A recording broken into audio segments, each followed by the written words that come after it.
Hey guys, welcome back. Make sure to like and subscribe if you've been liking the videos. And oh my god!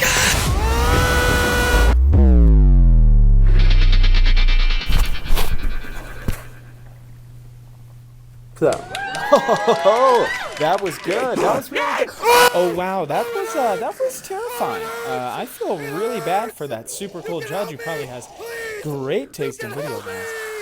Anyways, I was just running for my life, but it's actually pretty chill now that the super cool judge just got mauled by a pack of zombies. And so I think I'm going to use this time to tell you what I like and dislike about the newest and second best, nothing beats you, my love, second best Call of Duty Zombies map here in the new Black Ops 6. So if you don't know, this is Shattered Veil, the third DLC map released for Black Ops 6 and the most recent Zombies map to be released for Black Ops 6.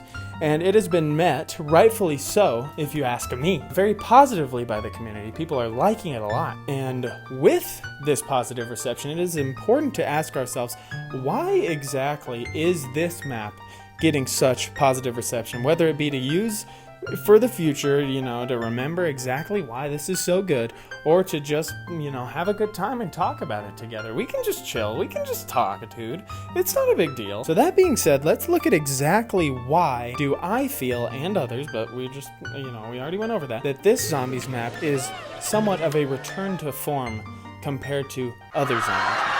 And firstly, I'd just like to say, I mean, come on, look at this place. I mean, that is what I'm talking about, dude. That is more like it. And the reason why I get so hyped up like that is because this place right here, it tells a story, right? As I walk through these halls, I'm learning about the place I'm in just by looking around. And in my previous Zombies video, I kind of, maybe unfairly in some of your eyes, criticized an area in Citadel des Morts where it just didn't feel like there was a lot of stuff. And the reason why I criticized it was not because it was just the worst thing on the planet, but because you can do stuff like this, right? This stuff is awesome. And in that map, it seemed like they had spaces that they needed to make in order for the gameplay to flow better. And they didn't know exactly what to do with them in order to increase that environmental storytelling. You're going to hear that word a lot in this video. You're going to hear that word a lot in this video. And because they didn't have time to add things, or maybe they just didn't know what they wanted to add here, in general, it's really made the environmental storytelling suffer where I think it could be really good.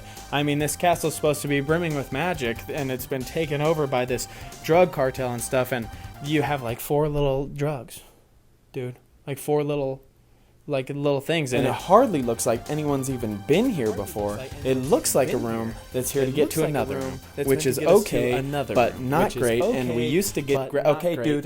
You know, it's all good. I got it. Yeah, you better have it because you interrupted. Oh, I interrupted you. Sorry, I guess maybe my memory's wrong because I thought we agreed that you would do the little drugs bit, and then you know, so I was doing the little drugs bit, right? And then that's when you interrupted me, and you know, I get to do one bit, and of course, in the middle of that bit, you would just interrupt. But I am happy to report that the Shattered Veil basically takes that and says, well, you can stuff it, Prathedawg. You can stuff it, Joshy Bear. The environmental storytelling is here, and it's here in spades, baby doll. Except for a little bit of the area where Sam is. But other than that, it is, you know, really good, and there is story to be told here, and it is dripping with environmental storytelling to clue me in on what's going on here. I mean, it's clear that zombies have absolutely ravaged this place, right? This place has been torn up, right? It's in a bad way, but there's even a little layer underneath that of unkemptness and just, you know, random mashed together stuff that is just indicative of the fact that whoever ran this place clearly had some sort of goal, and that anything that got in the way or didn't pertain to it was not of use to them. I mean, there is a TV in the damn sink, bro. You think a zombie did that? I don't know who the hell did that, but a zombie definitely did not do that, bro. So the first thing you're gonna Alright, dude, come on, dude. Okay. The kiwi.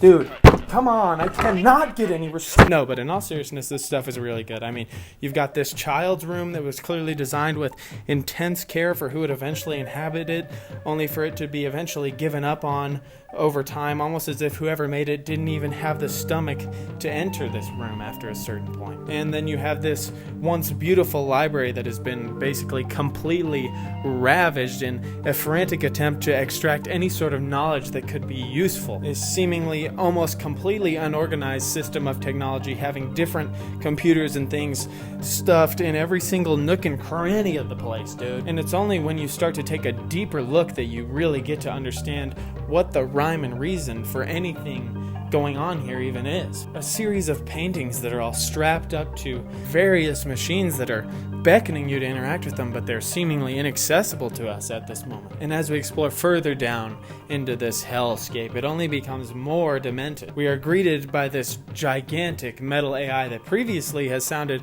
nothing but warm and friendly to us, but hearing the voice attached to this giant metallic robot makes it seem so much colder and creepier, truly feeling artificial like it never has before.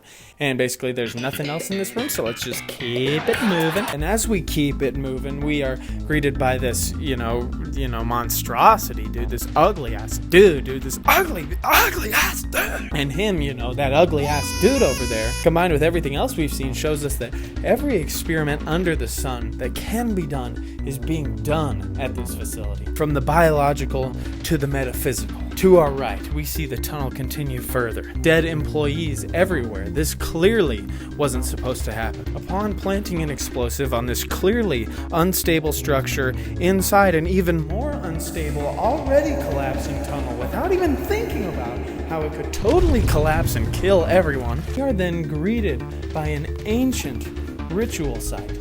One filled with the fossilized corpses of people so dedicated to worshiping this statue that they would rather die than stop worshiping it. So upon leaving the Simp Cave, we travel further down into this tunnel to find, surprise, surprise, more science stuff. And as we find more science stuff, we find more military stuff, right? Goes hand in hand, right?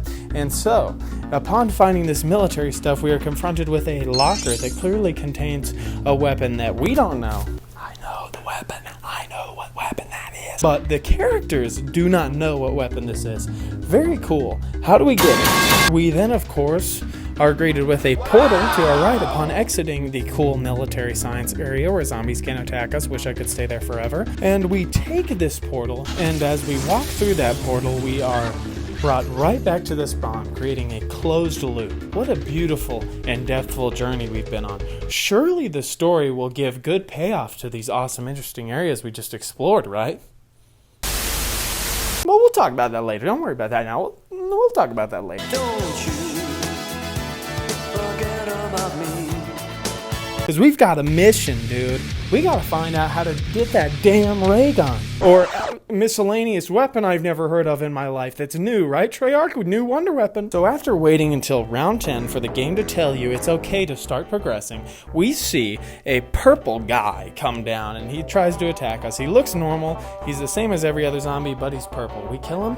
He drops us this fantastical floppy disk. This floppy disk we pick up, right? We pick up everything we can fucking possibly pick up, guys. Rule number 1 of zombies: pick up everything you can that's possible. And so we take this floppy disk around to every single freaking computer we can find in the map until we finally find the right computer.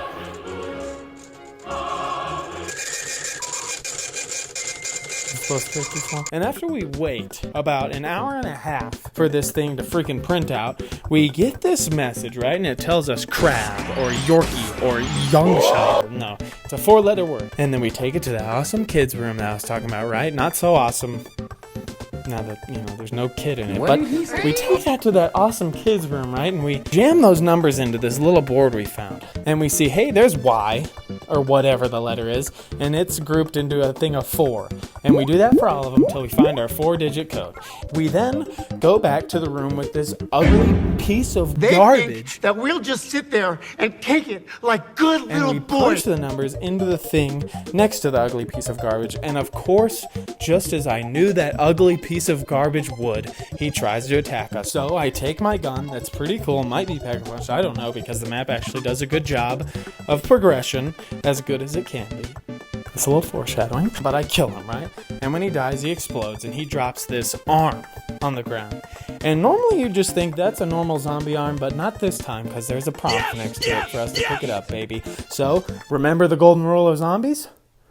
pick everything up that can possibly be picked up. Right, so we snatch that arm up off the ground. Then we're doing our thing, you know, we take this arm, we stow that arm away, we're doing our thing, we walk over here to the locker where the cool, awesome ray gun was, remember? And we stick that hand onto the thing, and it slides off and falls to the ground. But now we can get our sick, nasty, awesome ray gun, and it's just the best, right? We're having such a dandy old time. But then as we explore the map, we find these little things. We shoot this, you know, we go and we do this, we go and we do this, and we find these canisters, which essentially lead us to believe we can do something with this ray gun, right? And so we find these 3 elemental versions of the ray gun by doing different quests. One of them is fun, the rest are terrible. And just a little side note, these are the exact same versions of the ray gun as we had in Black Ops 4 with Alpha Omega. They didn't really say that. They kind of phrased it like they were brand new. They're not brand new, which is okay. They're still pretty fun to use except for that one. And I don't know. It just seems a little messed up. They were like 3 brand new ones. It's like, it's the same except you took one away because it was dual wield in the past or something like that, which is a little upsetting, but it's still fun. It doesn't take totally away from it. So upon doing those mediocre steps to get them, we are having a relatively awesome ass time. But wait a minute, I remember that Sam lady saying something about possibly taking these to unlock some sort of liminal space. Now, just like you, I have no freaking clue what a liminal space is at all, but if my memory serves me correct, I liked the way those paintings looked, so I want to go to them. So we take them to these paintings, and they seem to be basically keys to help us unlock these paintings. Surely they'll explain why that is later in the map, right? They won't just not tell us at all, kind of like how they didn't tell us how the ice staff got into the last map, right? Don't you forget about Why the hell don't this thing work? I mean, look at these areas, man. They are so cool that we get into. They're like pristine mirrored snapshots of the way these things used to be in a previous time, and it gives a whole new level of depth, and it actually kind of explains something for once. Isn't that cool, Doc? Did you forget how it felt to have something, you know, at all explained to you that isn't just a massive spoiler before the game even comes out? But anyways, in these awesome areas, we find these people that have been trapped here, stuck here, a snapshot of them at a point in time, just like the room is, and they're stuck here because of some wrongdoing that they did in the past. A corrupt businessman whose selfishness and greedy decisions led to the deaths of hundreds of his employees. A mafia boss who wants a drink, and that's all we learn about him. And a cult leader who's wearing the robes of an ancient order. Oh my gosh, no way. From Black Ops 4 to the ancient order. Are we gonna get a tie-in with Black Ops 4 finally?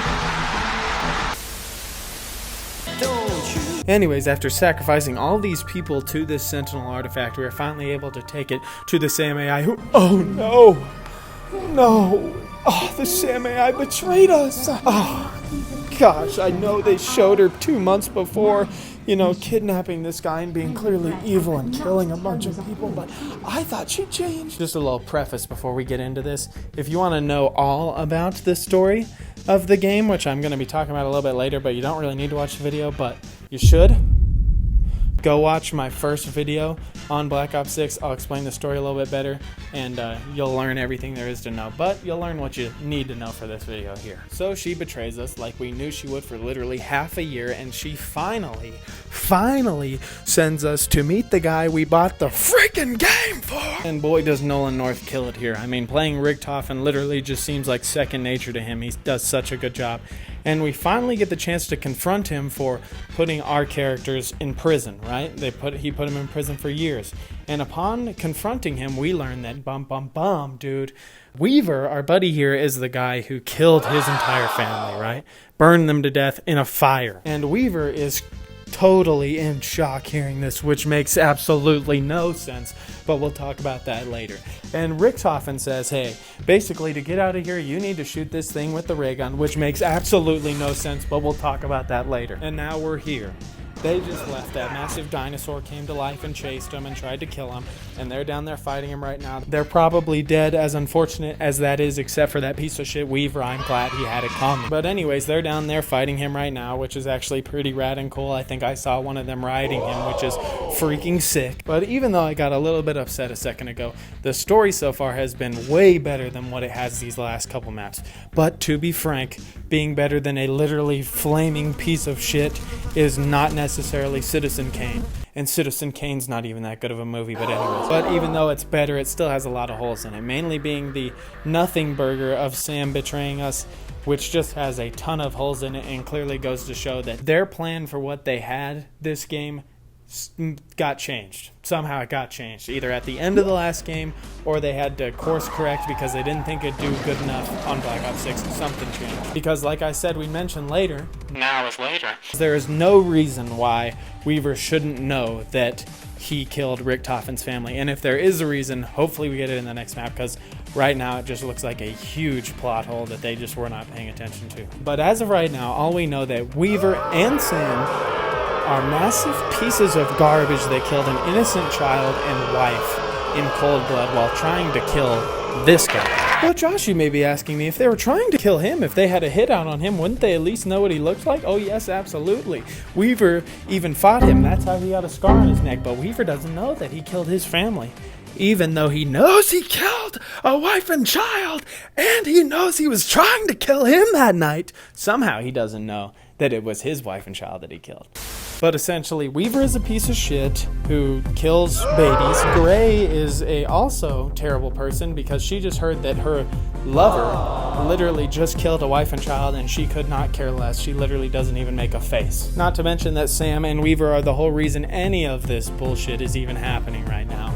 Meaning that I was right and Carver's actually now the coolest member of the crew. That's right, that's my goat. That's my goat. Let's go. I love you, Carver. Nobody believed me. Nobody believed me that you were the GOAT, but I was right the whole time. I am a little pissed that you didn't call Weaver on his bullshit, but, you know, that's besides the point. Things are heated right now. At least you've made a face. My GOAT, Carver, he's the only good guy here. Maya's just here because she enjoys killing people. And yeah, like I mentioned earlier, there's no mention of why the cult leader is even wearing those robes in the first place. They just kind of gloss over it. They don't talk about it at all. I mean, the robes he's wearing literally belong to an ancient cult that used to own the Sentinel artifact, which is the whole thing the game's even about, and they just don't talk about it at all. The whole map? We are now live on the ending cutscene of The Shattered Veil. Our GOAT Carver and his crew, and also resident child murderer Weaver, are currently confronting Richtofen after a massive and epic battle with a zombie dinosaur. Fair enough. We're not friends. We never will be. But we are running out of time. The ether reactors at Janice Towers must be close to melting down by now. Weaver, Worse, apologize. I know what Sam really intends to do with the Sentinel artifact. She said she wants to bring back Maxis. No. Sam wants to be Maxis. To reconstitute and inhabit her body. She would have full control of the dark ether. Godlike power. She can still be stopped. But our window isn't long. So what's it going to be? I trusted you once, and look where that got me. I don't trust you at all. But a machine wearing Max's face. I'd die before I let that happen. Damn it. Okay. You got a plan?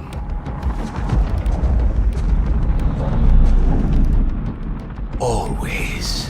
I mean, what the hell was that? I'm glad we're going to the towers and we're getting to see Panos and Blanchard again, and hopefully maybe even like the Shadow Man or something crazy like that. But to me, it's just a little weird that I'm more excited to see what these three guys have been doing, who have only been in 3 maps so far, over our main crew of characters who have been in literally every single map besides one. Sorry, Carver, I love you. It's not your fault, it's the writing. And what the hell is Weaver on about? Carver should have slapped him in the face, dude. I am so pissed. But you know, Carver has a right to get up in his face, and that is probably the best line delivery of anybody besides Richtofen so far in the series whenever he gets up in his face. But Weaver saying he doesn't trust him at all. Who are you, Dad? Who are you? I don't trust you. You literally murdered his wife and kid, and you have the gall to question his character. And you still haven't even apologized. How terrible of a person do you have to be to literally forget that you murdered a child and his mother? Plus, you have to know who Richtofen is, because you are literally insane if you accept a hit on someone without even knowing who they are. How are you supposed to kill them if you don't know what they look like? This should be the darkest moment of your life. How do you forget that? And like I said, I like Maya, but she has literally no reason to be here anymore. I kept hoping they'd give her a reason, and apparently if you stand with this other character, they might develop some sort of friendship or something, but it's hardly anything. She should have been left at Citadel because she completed her mission, she got revenge on the person who killed her brother, and then we should have had Ravenov step in as the next playable character, seeing as he's literally one of the most important characters in the whole story, and he's hardly getting any time to actually flesh his character out at all. Carver, no notes. You were perfect. The way you helped him up, you were a nice guy, but then at the same time, you barked him down, let him know who's boss. That was great, dude. That was great. You should be pissed, bro. He literally destroyed your whole life.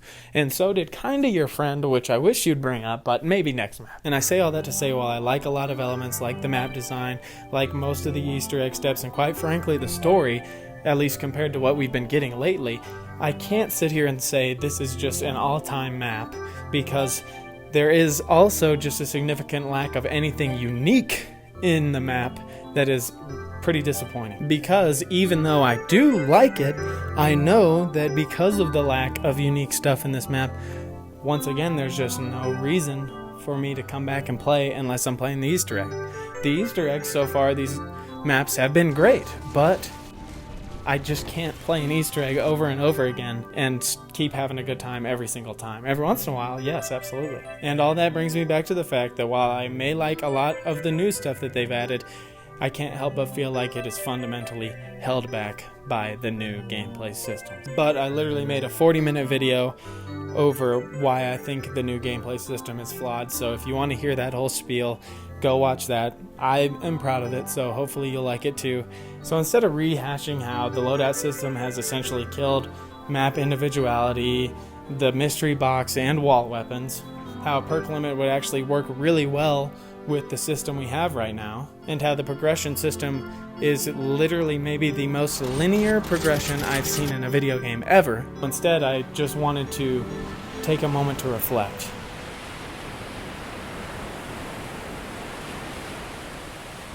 And acknowledge that even though I prefer the older systems, and I want them to come back, and I genuinely think that if they were to come back, it would improve the game significantly, I can still understand why people really like this game. Let's be real.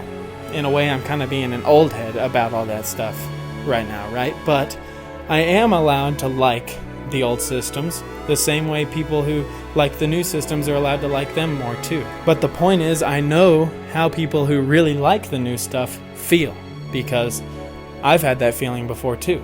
Jumping into a new Zombies game, or any game for that matter, and you just have an amazing time with it, and you enjoy it so much that you're just so excited for the next version of that game to come out.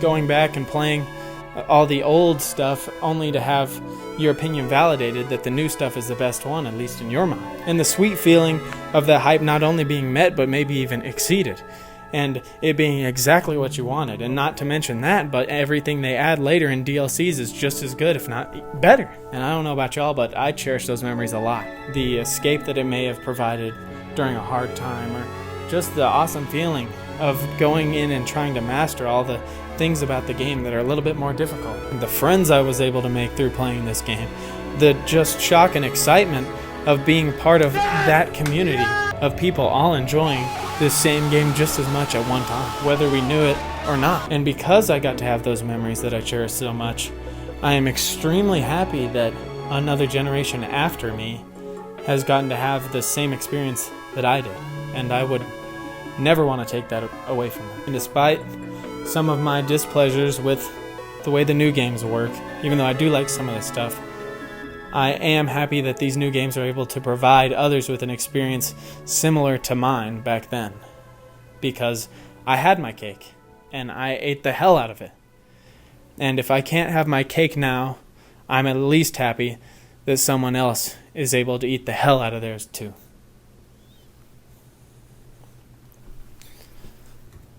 But if they change it back, I'm gonna be hyped as hell for that shit. Let's go! More cake for me! More cake for me! Yes! Come here, Carver. You're having some cake too. Let's go. Come on.